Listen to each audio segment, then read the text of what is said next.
Oke,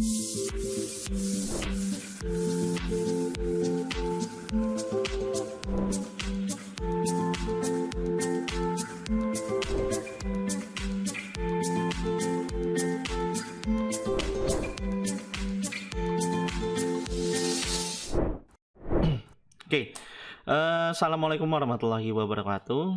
Oke, di materi kali ini, di kesempatan pertemuan kita kali ini, yaitu tentang masih di Simple Quy juga.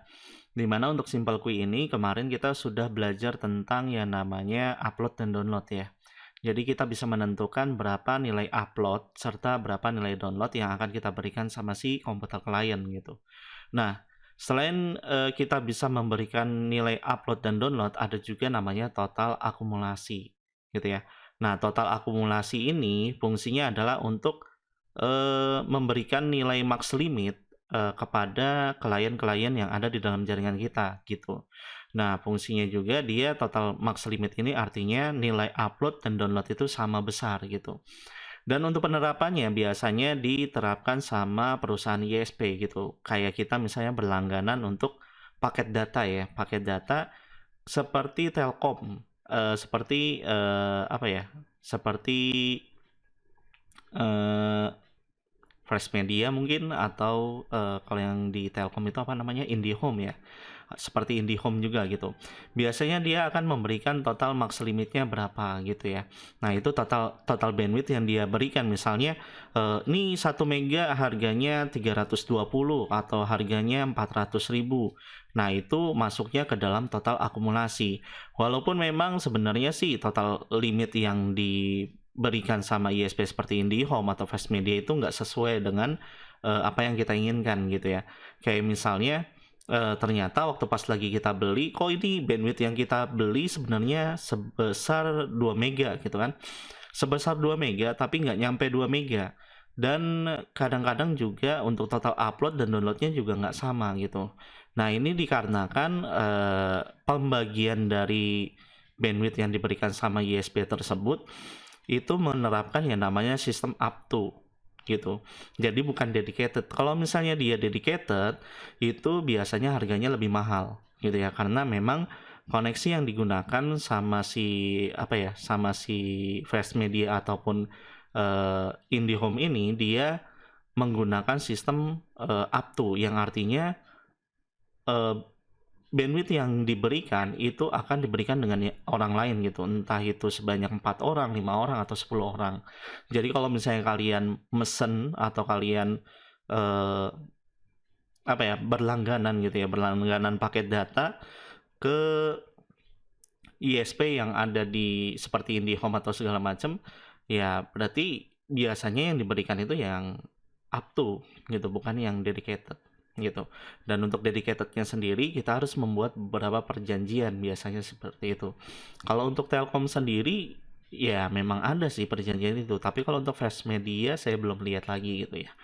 Nah, itu ya tergantung dari ISP-nya juga gitu. Kalau misalnya kita menggunakan ISP yang lain, kalau menggunakan ISP yang lain biasanya dia menawarkan 2 paket gitu ya. Yang pertama itu paket up to, biasanya mereka up to-nya itu 1:4 gitu ya. Up to-nya biasanya sampai 1:4. Artinya bandwidth yang digunakan itu akan dibagi sama rata dengan 4 kliennya. Misalnya kita berlangganan berlangganan internet ISP seperti ya banyak sih ya kalau untuk ISP, baik itu dia menggunakan kabel fiber optik ataupun menggunakan antena gitu ya. Karena untuk setiap masing-masing ISP ada ketentuannya sendiri gitu, dan harganya juga beda-beda antara menggunakan antena dengan menggunakan kabel fiber optik. Kalau untuk penggunaan kabel fiber optik ya dia harus melihat lokasi yang ada gitu, lokasi kita itu dekat atau enggak gitu dengan backbone-nya dia. Kalau untuk wireless ya sama juga sih, ngelihat juga.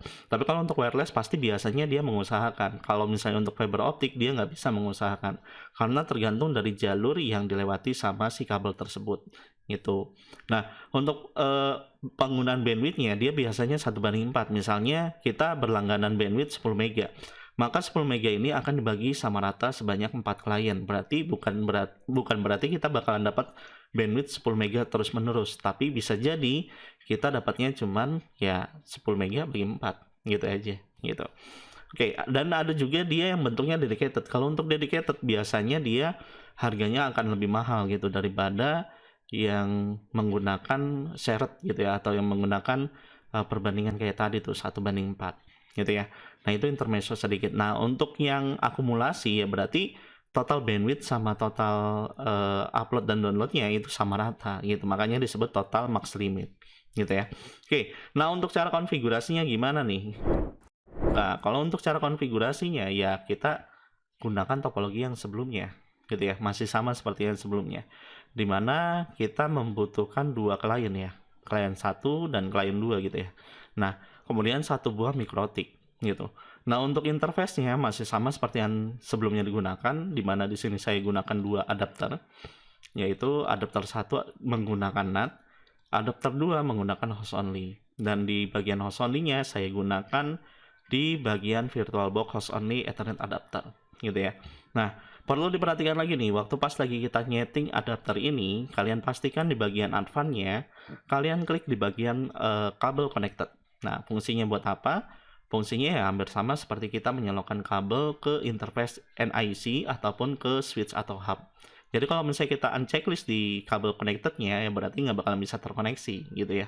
Jadi harus diperhatikan di bagian ini. Oke, kalau misalnya udah ya berarti kalian tinggal setting di bagian kliennya. Kalau untuk bagian klien itu sama seperti yang dilakukan di adapter 2 di mikrotiknya gitu ya.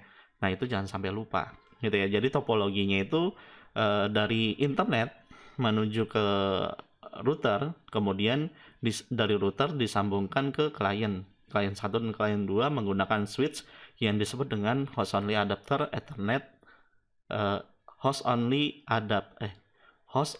Ethernet adapter Crash 3. Kalau saya pakainya yang Crash 3. Kalau kalian ya terserah mau pakai yang ada Crash-nya ataupun yang enggak. Oke, nah kalau misalnya udah ya seperti biasa ya, kita remote si mikrotik kita nih. Nah, biasanya untuk konfigurasinya sendiri kita biar terbiasa kita harus mereset hasil konfigurasi yang sebelumnya gitu ya. Ya, kita reset aja sistem reset configuration, kemudian pilih no default configuration. Ini kita reset dulu biar konfigurasi yang sebelumnya yang kita lakukan itu hilang dulu gitu.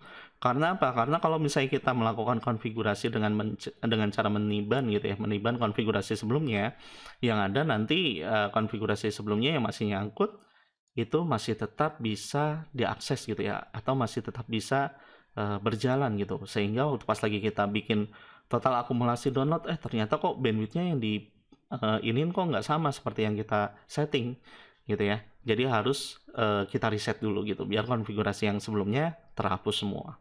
Oke. Oke. Nah, kalau misalnya udah ya kita pastikan ya dia udah balik atau belum. Nah, ini kalau misalnya udah seperti ini berarti sudah kembali ke settingan defaultnya gitu ya. Oke, kalau misalnya udah kita remote kembali ke bagian mikrotiknya. Oke. Nah, untuk konfigurasinya yang pertama ya seperti biasa kita harus merubah identitas dari si mikrotik kita gitu ya. Adanya di bagian sistem kemudian identity. Nah, untuk sistem identity ya ini terserah kalian sih mau pakai nama kalian atau enggak gitu ya. Nah, di sini biasanya saya gunakan namanya adalah router core. Ini yang bersama ya kayak sebelumnya. Gitu. Oke. Nah, kemudian kita setting untuk IP address-nya. Nah, karena di sini saya menggunakan NAT, berarti IP yang digunakan itu adalah IP DHCP, gitu ya.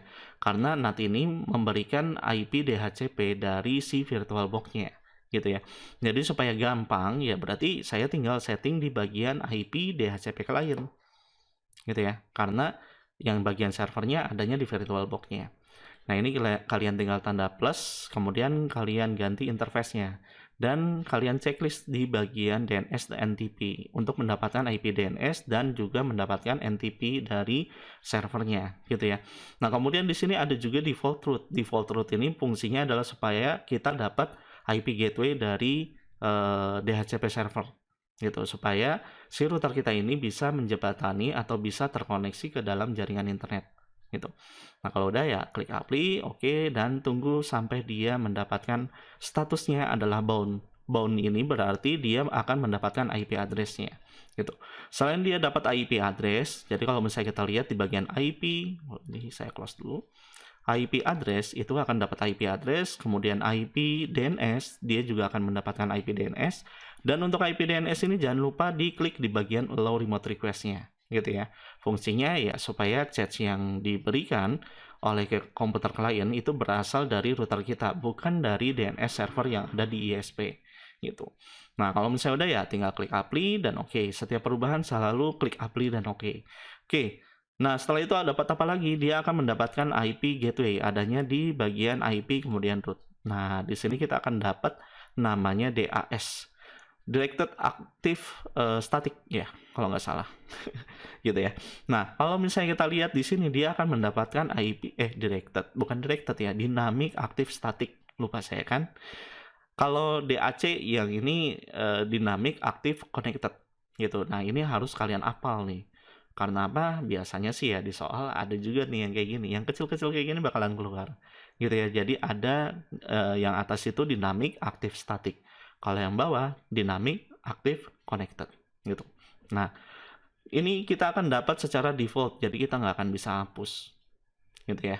Nggak akan bisa hapus, nggak akan bisa ganti bagian gateway-nya karena ini dapatnya adalah dinamik, dapat dari si DHCP apa itu namanya, DHCP server gitu ya.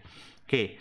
Nah, kalau misalnya udah berarti di sini router kita sudah terhubung atau terkoneksi ke jaringan internet, yaitu dengan cara ya kita cek aja sih dengan ping aja ya. Kita ping ke gateway-nya dulu nih. Gateway-nya itu 10.2.2.2 kalau nggak salah ya. Oke, ternyata salah. Kita lihat dulu di bagian IP root. Oh, 10.0.2.2. Salah ya. Ping 10.0.2.2. Nah, kita pastikan dulu nih bahwa router kita ini terkoneksi ke gateway-nya yang ada di VirtualBox gitu ya. Nah, kemudian kita coba baru ping ke 888 gitu ya. Selalu pastikan bahwa setiap melakukan pengujian kita harus melewati step-step ini gitu ya. Nah, di sini berarti fungsi root itu berjalan dengan lancar gitu. Artinya ya memang terkoneksi ke jaringan internet. Nah, selanjutnya kita ping dengan menggunakan nama domain yaitu google.com gitu. Nah, kalau misalnya di sini ada tulisan replay juga, bukan tulisan replay sih, ada TTL sama segala macamnya lah. Nah, ini berarti fungsi DNS yang ada di dalam jaringan ini itu sudah benar-benar terkoneksi gitu ya. Oke. Nah, di sini berarti router kita sudah terkoneksi ke jaringan internet. Langkah selanjutnya adalah kita setting IP address untuk komputer klien. Kita setting IP address, kemudian kita tambahkan lagi. Kita masukkan IP address untuk komputer klien. Misalnya di sini saya menggunakan IP network yang sama seperti yang sebelumnya, yaitu 192.168.1.1/24. Jangan lupa untuk menggunakan kata slash di depannya. Kalau misalnya kita tidak menggunakan kata slash di belakangnya, itu hasilnya seperti apa, Pak? Hasilnya, ini di interface header 2 ya, yang mengarah ke komputer klien. Hasilnya adalah dia akan menggunakan /32. Artinya hanya dia terkoneksi ke dirinya sendiri, karena kalau misalnya kita hitung /32 itu ya berarti dia yang bertindak sebagai IP network, dia yang bertindak sebagai IP host, dan dia juga yang bertindak sebagai IP broadcast gitu. Ini yang mengakibatkan komputer klien kita itu tidak bisa terkoneksi ke jaringan internet gitu ya, atau tidak bisa melakukan ping ke router kita gitu. Nah, ini makanya jangan lupa di bagian akhirnya dikasih tanda /24 gitu ya. Jadi kalau misalnya nggak dikasih /24 ya networknya pasti jadinya 1.1 gitu, bukan 1.0. Jadi kalau misalnya kita ganti jadi /24, hasilnya jadi seperti ini gitu ya. Jadi ada 0 di belakangnya. Berarti ini mengindikasikan bahwa network ini menggunakan /24 gitu. Artinya kita dapat menggunakan IP sebanyak 254 IP gitu. Sisanya ya untuk IP network dan IP broadcast. Oke, intermezzo dikit lah biar kalian nggak lupa. Oke, kalau misalnya udah langkah selanjutnya ya kita setting IP firewall, kemudian pilih NAT, kemudian tanda plus, chain-nya adalah SRC NAT, kemudian out interface-nya itu adalah Ether 1, yaitu interface yang mengarah ke jaringan internet. Kemudian action-nya yaitu adalah masquerade untuk melakukan yang namanya perubahan. Untuk melakukan yang namanya perubahan IP address privat menjadi IP public, gitu, agar bisa dikenali oleh jaringan internet. Oke, kalau misalnya udah apply, oke, dan kita harus pastikan bahwa komputer kita ataupun komputer klien kita itu terkoneksi ke dalam jaringan internet. Nah, di sini kalian harus setting IP address-nya seperti biasa ya. Kalian harus setting IP address-nya, di mana untuk IP address-nya misalnya di sini saya gunakan itu adalah untuk klien 1 itu 1.2, kemudian default gateway-nya ke 1.1 dan DNS-nya adalah ke 1.1, karena kita sudah melakukan yang namanya allow remote request di settingan DNS-nya. Oke, kalau misalnya udah klik OK dan close, dan kita cek dengan menggunakan CMD, gitu ya. Kita ping pertama ke gateway-nya dulu, yaitu 192.168.1.1. Di sini kita harus pastikan bahwa komputer klien kita itu terkoneksi ke gateway-nya. Oke. Nah, kemudian kita lanjut lagi, kita ping ke gateway yang ada di internetnya yang terpasang di router kita, gitu ya, yaitu 10.0.2.2. Oke, ini terkoneksi. Kemudian kita ping ke 888 untuk mengetahui proses routingnya itu berjalan lancar atau enggak. Oke, di sini udah terkoneksi, baru kita ping ke domainnya, yaitu google.com. Ini untuk memastikan bahwa DNS-nya itu sudah bisa melakukan resolve, gitu ya, dan di sini bisa terkoneksi. Oke, kalau misalnya udah, langkah selanjutnya ya berarti kita tinggal melakukan yang namanya konfigurasi total akumulasi download, gitu ya. Nah, untuk total akumulasi download total max limitnya itu, atau yang disebut dengan ya total akumulasi sih. Nah, untuk konfigurasinya di sini seperti biasa ya, saya akan melakukan konfigurasi dengan menggunakan dua cara, yaitu dengan menggunakan mode text dan menggunakan mode GUI, biar kalian bisa melakukan konfigurasinya. Oke, nah untuk mode text-nya ya seperti biasa ya, kalian klik di bagian new terminal, kemudian kita lakukan konfigurasi untuk melakukan limitasi terhadap komputer klien 1 misalnya. Nah, untuk konfigurasinya kita gunakan perintah quiwi simple add name. Nah, untuk nama di sini seperti biasa ya, namanya terserah kalian mau menggunakan namanya apa. Misalnya di sini saya gunakan klien strip 01. Kemudian target. Nah, untuk targetnya di sini kita masukkan IP address yang ada di komputer klien kita, gitu. Nah, untuk target di sini karena ini klien 1, berarti IP-nya adalah 192.168.1.2, gitu ya. Nah, kemudian total max limit. Total max limit. Nah, di sini kita tentukan nih total max limitnya berapa. Untuk nilai upload dan download itu sama, gitu ya. Misalnya di sini saya beri 1 mega, berarti 1 M, gitu ya. Nah, total max limitnya adalah 1 mega, kemudian setelah itu baru kita enter, gitu. Jadi konfigurasinya cuma simple sih, itu aja. Dan kalau misalnya kita lihat hasil konfigurasinya, quiwi simple print, hasilnya jadi seperti ini, gitu.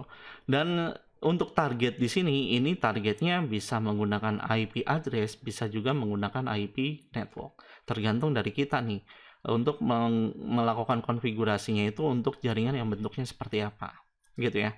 Oke, nah ini kalau misalnya kita lihat di sini hasil konfigurasinya, berarti ya name-nya dari klien 1, kemudian targetnya 1.2/32, karena memang untuk limitasinya untuk berdasarkan IP address, gitu untuk sendiri, makanya di sini slash-nya adalah /32. Beda ya ketika kita melakukan konfigurasi IP address. Kalau konfigurasi IP address harus menggunakan /24, gitu. Tapi kalau untuk yang target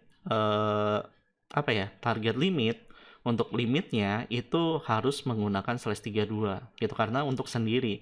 Kalau untuk IP network ya berarti kita masukin IP targetnya itu adalah IP networknya. Nah, kalau misalnya IP networknya itu 1.0 berarti di sini targetnya kita masukkan IP address 192.168.1.0/24 kalau menggunakan IP network gitu. Tapi kalau misalnya dia hanya untuk satu klien aja atau untuk beberapa klien lah, nah itu baru kita gunakan IP address kliennya gitu ya, jangan sampai lupa. Oke, nah untuk konfigurasi GUI-nya seperti bagaimana Pak? Untuk konfigurasi GUI-nya ya kalian tinggal klik di bagian GUI, kemudian kalian klik tanda plusnya. Nah, kalian masukkan nama dari target klien yang kedua, gitu ya. Misalnya di sini saya beri nama klien 02, gitu. Nah, untuk target kliennya di sini untuk IP klien yang ada di PC 2 itu 192.168.1.3, gitu ya. Nah, kemudian total uploadnya ada di total max limitnya ada di mana? Total max limitnya letaknya adanya di bagian total sini, gitu ya. Total max limit. Nah, ini yang kita konfigurasi, gitu. Nah, total max limitnya kita kasih berapa? Misalnya di klien 2 saya mau kasih 2 mega. M-nya harus besar ya, nggak boleh kecil. Kayak misalnya saya mau kasih cuman 0,5 mega. 0,5 mega berarti 512. 512 K. K-nya juga harus K kecil ya, bukan K besar. Artinya kilobyte gitu. Jadi statusnya itu kalau misalnya kalian lihat di bagian bytes-nya. Kalau misalnya K bits gitu. Kalau M misalnya tadi ya 2M. 2M berarti megabits gitu. Jadi kata M dan K di sini itu pengaruh gitu. Jadi jangan sampai kalian lupa gitu ya memasukkan kata M dan K-nya. Oke. Nah, kalau misalnya udah tinggal di apply kemudian oke gitu. Dan di sini kita bakalan bisa lihat terdapat dua rule yaitu untuk klien 1 dan klien 2 dan ini konfigurasinya sama gitu.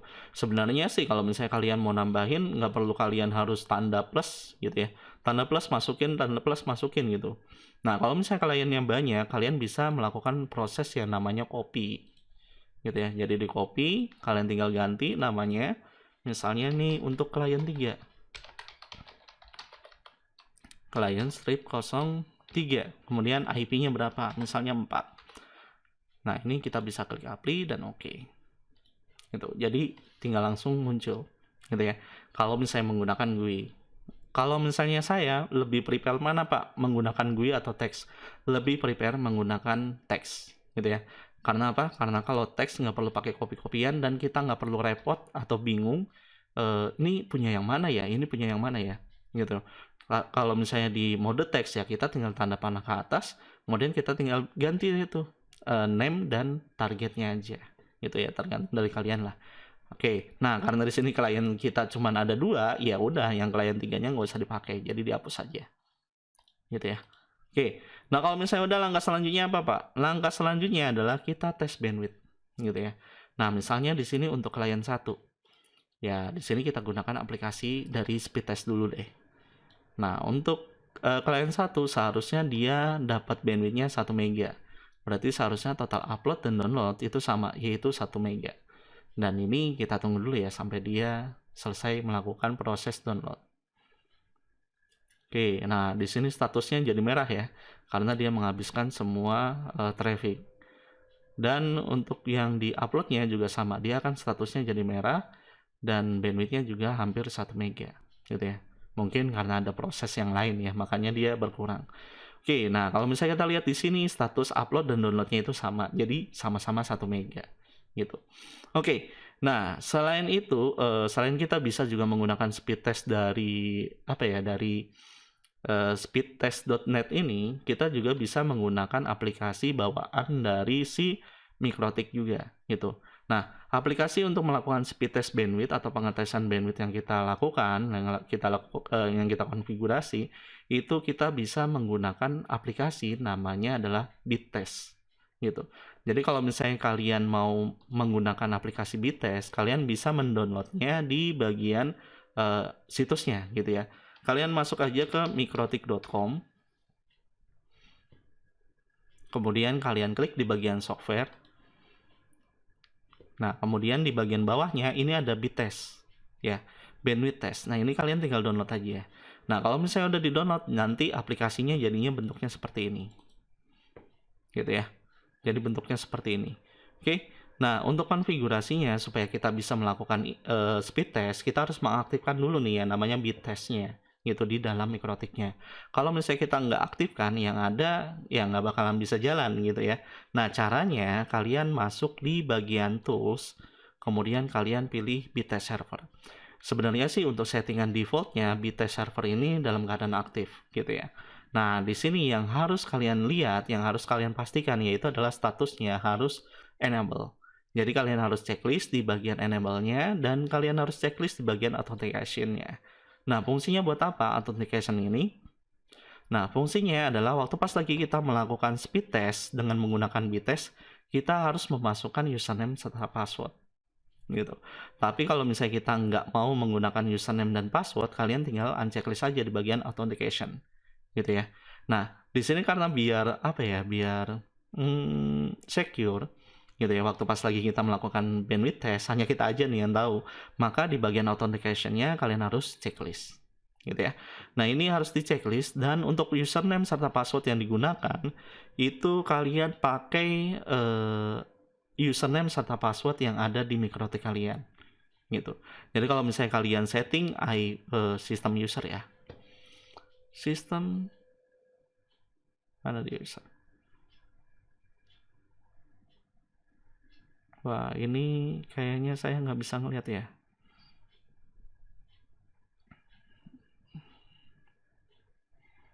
Soalnya ada di paling bawah. Karena Windowsnya saya kecilkan, jadi untuk usernya nggak bisa kelihatan. Kalau nggak salah ada di bagian bawah ya. Oke, ternyata saya nggak bisa ngeliat ya. Kalau misalnya kalian setting di bagian usernya, ya kalian tinggal masukin aja tuh user serta passwordnya apa. Nah, ketika kalian mengaktifkan authentication yang tadi, maka di sini kalian tinggal masukkan usernya admin misalnya, dan kemudian passwordnya apa, gitu ya. Nah, karena di sini saya tidak menggunakan password user adminnya, maka di sini saya hapus, gitu. Nah, untuk konfigurasinya sendiri, yang pertama itu adalah di bagian IP address-nya. Nah, untuk IP address-nya kalian setting adalah IP gateway dari komputer klien kalian. IP gateway komputer kalian itu berapa? Atau IP yang ada di interface Ether 2 yang menuju ke arah komputer klien. Kemudian untuk protokolnya kita gunakan TCP, kemudian local TX-nya kita gunakan default-nya aja. Kemudian untuk direction. Nah, untuk direction ini kita mau ngambil yang mana? Apakah both atau send atau receive? Kalau untuk download itu sendiri, download dan upload, kalian gunakan yang receive, gitu ya. Nah, untuk local speed-nya, nah karena dia statusnya adalah BPS, artinya satuan paling terkecil, biar kita nggak bingung ya waktu pas lagi kita cek di sini, kalian bisa tambahkan angka 10 juta kalau nggak salah. 1, 2, 3. Nah, biar apa? Biar status TX-nya ini berubah jadi ada tulisan di belakangnya jadi megabit atau 1 megabit atau kilobit gitu. Jadi kalau misalnya kalian gunakan BPS, kalian nggak tahu nih, nah ini nilainya 1 mega apa berapa gitu ya. Jadi kalian harus tambahkan angka nolnya sampai 10 juta gitu ya. Dan untuk yang remote-nya juga sama, kayak gitu juga. 10 juta juga gitu. Nah, untuk connection counternya kalian gunakan satu aja karena untuk melakukan aktivitas download itu cuma satu single connectionnya aja gitu. Nah, untuk username sama password ya tergantung dari kalian. Waktu pas lagi kalian setting di bagian Bittest-nya itu kalian aktifkan authentication-nya atau enggak gitu ya. Karena di sini saya aktifkan ya berarti di sini saya aktifkan juga. Saya masukkan passwordnya. Saya masukkan usernya dan passwordnya juga. Karena defaultnya saya nggak bisa ganti, jadi passwordnya saya kosongkan, gitu ya. Dan kalau misalnya kita cek, kita start, gitu ya. Jadi bentuknya seperti ini. Dia akan melakukan proses remote ke router yang kita miliki. Dan di sini juga akan terlihat speed dari bandwidth yang kita download ke komputer atau ke router kita, gitu ya. Sesuai dengan bandwidth yang kita setting, maka di sini statusnya dia akan merah. Dan kalau misalnya kita lihat di sini TX-nya ya di atas jadi 1 mega ya, gitu. Nah, sebenarnya sih untuk bandwidth test ini saya nggak terlalu recommended banget lah buat kalian gunakan untuk speed test gitu ya.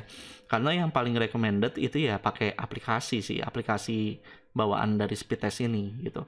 Tapi kalau misalnya pakai ini ya kemungkinan bisa lebih seperti ini gitu. Seharusnya kan 1 mega itu ya 1024 gitu. Sedangkan ini lebih dari 1024 gitu. Makanya saya nggak terlalu recommended banget.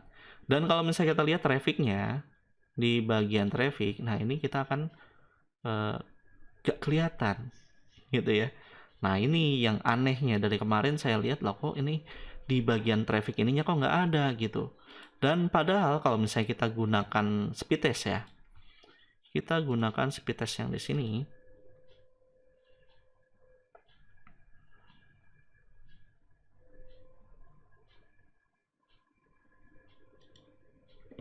Oke, statusnya masih tidak kelihatan ya. Padahal di sini statusnya merah, gitu ya. Nah ternyata tetap nggak kelihatan juga.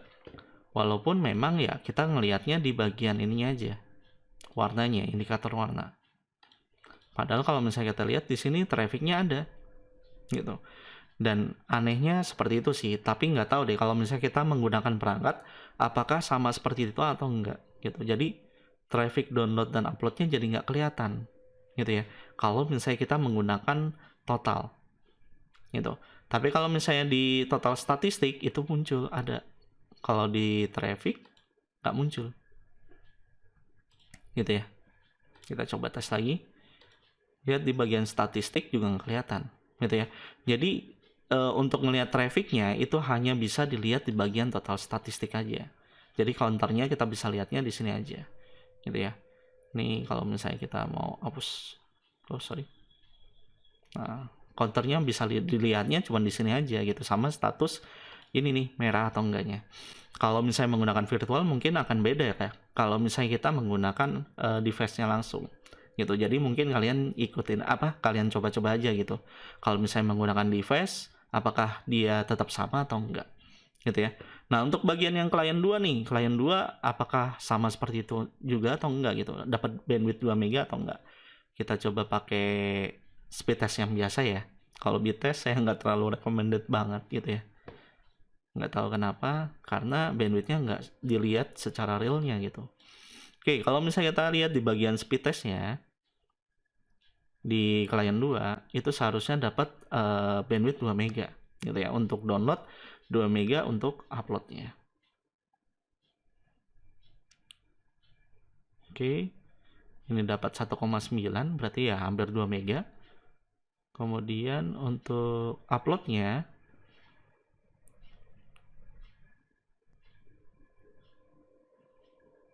oke, nah di sini juga uploadnya sebesar 1,93. Nah ini hampir ya 2 mega lah, sama. Berarti untuk download dan uploadnya itu sama, yaitu sebesar 2 mega gitu. Oke, sampai di sini dulu perjumpaan kita kali ini. Semoga bermanfaat buat kalian dan sampai jumpa di video tutorial berikutnya.